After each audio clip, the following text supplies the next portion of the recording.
decades, we presumed there to be corruption in the market, and now it's worse than ever before. Here with us today to talk about a very serious problem is none other than former CEO of Torchlight Energy, Mr. John Brda. I appreciate Let It Trade for what you've done thus far and for hosting this interview, as well as all the entire MMTLP community and all those others out there that are helping us spread the word, and for those who are also places for people to go to see the entire story. And thank you all for your relentless efforts and support throughout this whole ordeal. John, so for those of us out there who might be hearing about MMTLP for the first time, can you give us the Reader's Digest version of what MMTLP is and how it came to be? Yeah, so MMTLP is actually an extension of what was to be a non-trading Series A preferred dividend that was issued as a result of the merger that Torchlight Energy did with Meta Materials back in June 2021.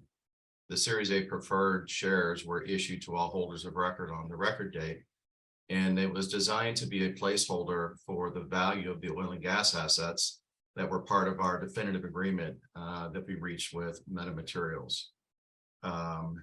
Those shares were issued in accordance to that agreement in June of 2021.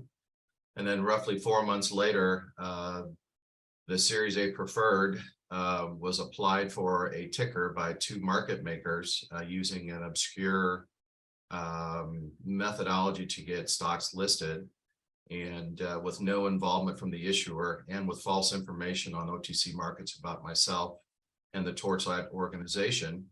And they began to trade the Series A preferred in an effort to, we believe, cover short positions that were carried over from the merger that resulted between Torchlight and Meta Materials. That ticker stayed trading for about 14 months and had all kinds of volatility and information, both good and bad, spread about it. In November, I think it was December of 2021, Meta Materials decided to actually take that Series A preferred and spin the assets out into a private company. They proceeded to file a registration statement in July of 2022. And at that point, the entire world, including all of the market makers and all the holders and all the shorts and MMTLP, knew that that the Series A preferred was going to be spun out into what became Next Bridge Hydrocarbons, a private entity, but publicly reporting because of the amount of shareholders that were in the transaction. So long and the short of it is that about 4 months later, the SEC approved the S1 that basically gave the details of the spin out. And then a few weeks after, FINRA finally gave approval on their corporate action to give instructions, supposedly give instructions to market makers, broker dealers, and market participants on how to handle the transaction in the last days of its life, so to speak. A lot of that information was handled very poorly, we believe, by FINRA, and actually it was the corporate action that was submitted by Meta Materials was actually changed and modified and given as an edict to Meta Materials that this is the corporate action that FINRA has approved, and if you don't like it, then you're not going to get approved, basically is what they were saying. And then so they issued their corporate action with the indication that the stock would trade for 2 days. If you wanted to be a Next Bridge shareholder, you could buy in those 2 days period. But after that, it would trade for 2 additional days, but there would be no buying in order to basically allow for the positions to close. It would only be those that were short or position close only to close out a position. So during this time period, there was a lot of volatility in stock. The stock was heavily shorted on the last day, which indicates that somebody knew something was about to happen. At least that's our opinion. And then after that extremely volatile day of about 13 million shares, the offer sheets that were described on level 2 and all the offers that were into the broker dealers basically had offers of $100, $200, $300, $400 a share. And we believe that at that particular time, FINRA halted the trading because they knew that there was going to be a problem with the potential settlement of shares. The extraordinary event truly was extraordinary in the fact that if they allowed those shares to trade for 2 days and the shorts to cover, it would have been extraordinary profits for those who held MMTLP, in my opinion. So now, since all of that happened, we've been doing a lot of investigations. A lot of things have come forward, including the recent FOIA information that came out. And so there's been a lot of light shed on what truly happened during that time period. So we can discuss that here in a little bit, but that's kind of the overview. A lot of people got stuck in the stock. Some wanted to be Next Bridge shareholders, some didn't. And when when FINRA halted the stock, they trapped longs that were ready to sell the next 2 days, and they also trapped shorts that we're going to cover. So it's a very interesting situation we're in currently. The stock is frozen in time, even though MMTLP doesn't exist anymore. Next Bridge Hydrocarbons does. And the spin out of Next Bridge Hydrocarbons is really still in limbo because they don't know who their shareholders are. They don't know how many shares they truly have outstanding. And the corporate governance side of it, in my opinion, is really going to be lacking for them. So again, this problem needs to be fixed. We'll see where it goes from here, but we're pushing on every front that we can. John, what do you believe is the main reason why MMTLP has been able to be even traded in the first place? Great question. So really, this came about as a matter of hindsight. So when MMTLP started to trade and we started to look into why this was trading, someone had uncovered a memo that the Options Clearing Commission issued in June 21st of 21. And basically what it said in the memo is that if you were in the options chain, and Torchlight began trading options the first part of June and trading heavy options. And for those of you who don't know, there's a put and call strategy that option traders do to create a synthetic share that they then use to short. And so that was going on quite heavily during that time period. And normally, under most situations, you would have to close out your short position in that situation. And the main reason why is because there was going to be a dividend issued that was not monetary in nature. So you couldn't just pay the cash. And that dividend would have caused you to be short the dividend as well, with no methodology of paying the actual dividend to the rightful owner of that dividend. So in June of 21, the OCC came out with a memo that only went to market participants, not to the public, that basically stated 2 days before the record date, don't worry about settling your Series A preferred position. We will wait to see if we can get it to trade in order to settle in that manner. And if we can't do that within 3 or 4 months, then you can try to settle on a broker to broker basis. So basically they were telling all the market participants that don't worry about being short through the merger. We're going to try to trade this at a later date, even though the company itself had specifically stated in press releases and in the proxy that the Series A preferred was not to trade. We did not want a market to develop for this. They went around the wishes of the company, used some obscure methodology to get the stock listed. Now, obviously, they did so because they were short. They were probably short metamaterials at that time, and 100% they were short the Series A preferred dividend. So that's how it came about. And some people did sell their Series A preferred or MMTLP to the shorts to cover. But when they announced that the company was going to be spun out into a private entity, people started to buy it instead of sell it. And so it created even a further imbalance in my opinion. To your knowledge, John, since the U3 halt on December 9th of 2022, has any regulatory organization taken any action, went public, or any acknowledgement of a potential problem been investigated? So since the U3 halt, the community, the MMTLP Army, that I refer to it as, has been extremely vocal, extremely organized, and very boisterous to Congress and to FINRA and the SEC. I do know that there are investigations going on with the SEC. I'm sure FINRA is investigating this as well. I know the FBI is aware of this, and I know Congress is aware of this. And so to that extent, I believe that Congress has been talking to FINRA about, what went on, and I don't know if they're discussing potential solutions, but I know that since they've had those discussions with FINRA, FINRA came out with a FAQ about the situation that probably opened more questions than it answered. And in fact, I know it has, and has led to rebuttals on Twitter and stock tweets and what have you. And the army of MMTLP has just been incredible, making sure that the voices get heard, and the ship gets righted on this. Now, as far as solutions, there have been no solutions offered up by any agencies.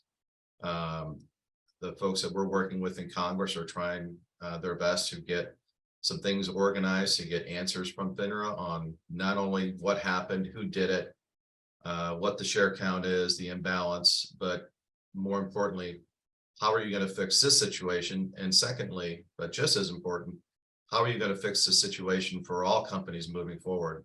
Because whatever allowed this to happen in the stock market needs to be fixed immediately. Otherwise, people lose faith in our system, and that's extremely detrimental for our country. John, on April 1st, a document had surfaced brought to light by FOIA, the Freedom of Information Act. Can you speak on that and its impact it could have in regard to MMTLP shareholders? In light of that FOIA information that was granted and the information in it, what for me, it tells me something extremely important is that FINRA was requesting the blue sheets on the 5th of both MMTLP and MMAT. Also during that time period, they requested the stock issuance outstanding in MMTLP specifically. I know they've done that because I was told that happened. So they knew on that particular date what the potential imbalance was. Now they issued the corporate action on the 6th. So they had information that there was a potential problem, and they went ahead and issued the corporate action anyway. In addition to that, one of the last things they did prior to issuing the corporate action is they actually phoned the agent at the SEC that was assigned to investigate the merger with Meta and Torchlight, and that came out in September of 21. It's no surprise to anybody that there was an investigation about the merger. And they did phone that agent to basically get his take on whether or not they should allow the corporate action to go through. They did not give us the result of that meeting, but obviously by issuing a corporate action, it seems to all of us that everything passed scrutiny at that point. In addition to that, the SEC had every opportunity for 4 months to not approve the S1 if they had an issue. And again, they approved that S1. So that leads me to believe that the issues that FINRA was dealing with on the last several days was really the imbalance in the stock.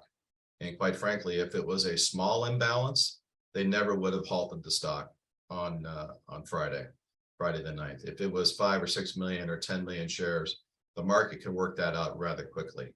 To me, it seems like this is a much bigger problem.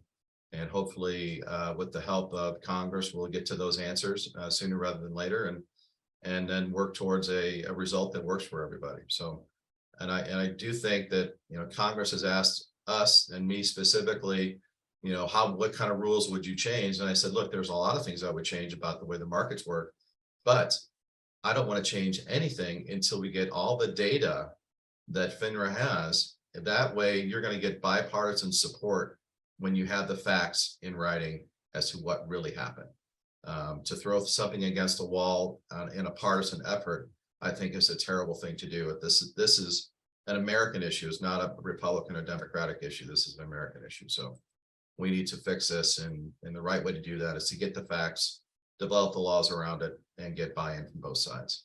John, you've been so in touch with the MMTLP community over the past few months, and the stories that have been shared, massive financial loss, corruption, loss of faith and transparency in the market. What do you believe is the solution to make things right for all parties involved? First things first, I think getting the blue sheets and getting the facts, the questions that we ask, of FINRA through Congress answered, that will give us insight as to what happened, who was responsible, who the bad actors were, how bad the problem is, I think is extremely important. From that, you really have two ways to resolve this situation. You can basically allow for 2 days of trading under supervision so that there's no funny business going on. There's no additional shorting. There's no buying from retail. It's only position close only. And it would be short covering only in that situation. But that cannot be under the ticker symbol MMTLP. The only way that could happen is with FINRA's involvement and Next Bridge's involvement as well to allow it to happen. And again, for 2 days only, give people back the 2 days that they missed and see where the chips fall. We'll see what happens in that situation. The only other scenario would be for, again, after finding out all of the information via blue sheets and share counts and information and the questions we asked FINRA, how bad the situation is and who is involved, is that those actors can come to Next Bridge and try to solve their problem by buying shares from Next Bridge Hydrocarbons and then settling out their issues that way. So we'll see where it goes. I believe those are the only two solutions, and hopefully we'll get to a solution here shortly. John, if regulatory organizations don't step up and make this right, releasing the blue sheets and allowing positions to close, how do you feel this might impact the overall market when this does get brought to light? It's interesting because the things we've learned through this process and the chicanery that goes on in the markets is an extremely important aspect, because it's happened to a tremendous amount of stocks. It was going on in Torchlight for many, many years. And, the phrase that our SEC attorneys always told us is that keep your head down, do your business. This is just a nuisance and annoyance. Well, it's not. This is the methodology where they destroy companies. And so trading over in Europe, naked shorting, failure to deliver, failure to receive, all of the things that spoofing, all of the things that the bad actors do are designed to take smaller companies, small cap companies, and basically put them out of business. That is a game plan. And so they do short and distort campaigns. They do class action lawsuits. They call the SEC and what the company investigated all the time. All this stuff goes on, and it's a playbook that is very well designed, and it has happened to Torchlight and Meta Materials on a couple of different occasions. So by getting all of this information now, because MMTLP is frozen in time and the situation is frozen in time, we can identify all the things that happened and make sure that the market is corrected for all issuers. This can't continue to go on. The bad actors have probably pilfered billions of dollars out of our market, and billions of dollars out of everyday people and their 401ks and their IRAs, and it's just a horrible situation that's allowed to continue, and we need to put a stop to it. It's paramount that we do, otherwise people will lose faith in our markets, and quite frankly, I think that's a terrible thing.